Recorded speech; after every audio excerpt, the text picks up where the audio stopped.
I'm starting now. Do I have your permission to use these videos for educational purposes on the internet? Yes.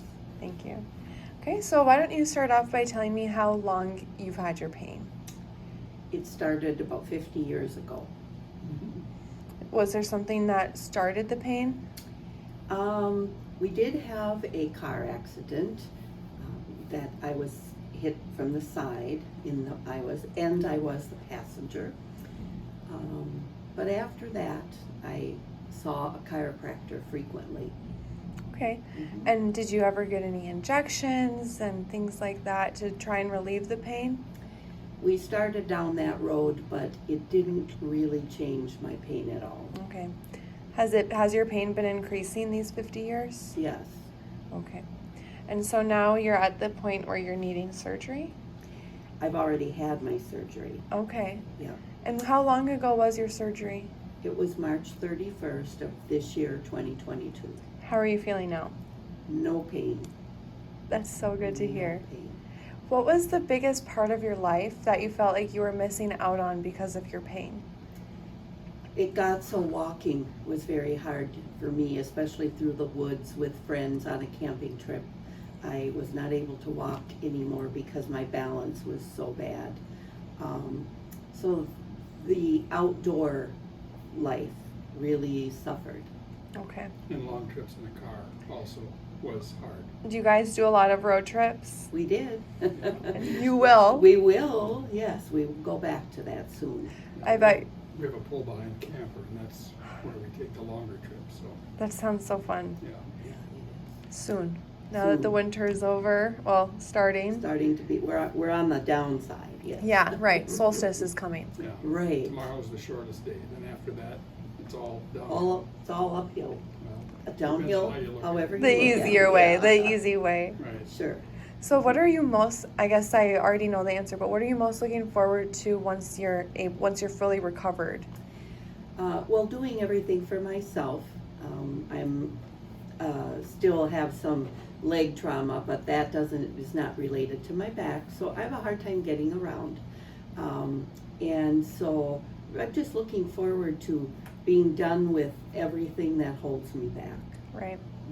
And how has this journey impacted you?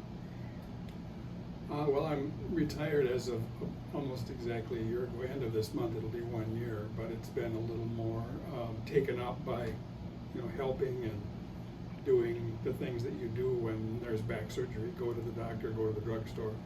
So I would say that's impacted me. I feel a little more. I feel like I should be staying home more. If I do go out, I don't stay out very long because there is the fall risk. Chance of falling. Because she's still using a walker. Of course. And sometimes she likes to do more than she should, so I worry about that. But we all that's probably do. the big thing. Yeah, I do too, so, Right. yeah. Well, so how did you hear about us? I discovered discovered Dr. Abbasi on a nighttime. He had about a half-hour program on his surgery, and I saw that, and it sounded really unique. So our daughter is a registered nurse, and she started to look him up on the internet and found out that he did a minimally invasive surgery. I was interested in that.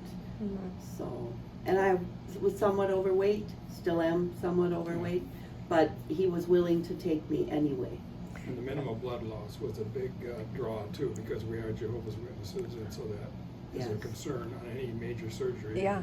That was like, oh, that's good. We need to look into that. That's something where my team is working on. I don't think enough Jehovah's Witnesses really know their options. No. Because, and I was working with the community, I was working with some people that work for the tower, the watchtower. Yeah. And so then we can kind of get the word out, but of course there's rules there. They can't say, go here, go there. They Right. can say these are your options, so. Right. Well, we do have a liaison committee in every major metropolitan area, including Minneapolis, St. Paul. And so our local elders have said they will contact or let that local liaison committee know our experience and Dr. Abbasi. And so that'll be part of their program. We could have a card, if we could have a card too, one of your cards before we leave. I'll get some. Sure. I don't have mine, but I'll get some of theirs. Sure. Yeah. Yeah. Are there any messages you want to put out there for people that are considering getting the surgery who might be a little bit scared? Yes, I know I certainly would, that Dr. Abbasi was reassuring in the beginning. He told me that it would be a very minimal blood loss as well, providing, something didn't go wrong. But I remember when he spoke to me as I was recovering, I kind of came to, and I remember him showing me with his hand, you only lost about a fourth to a third a cup of blood. And I was so impressed. That was wonderful. Yep. Yeah. I'm impressed every time I see it, because we weigh the sponges before the surgery and then we weigh them after, and that's how you know how much blood was lost. Oh. That's how little it is, just measured with sponges. Yeah. He was true to his word in every way. Thank you. I really like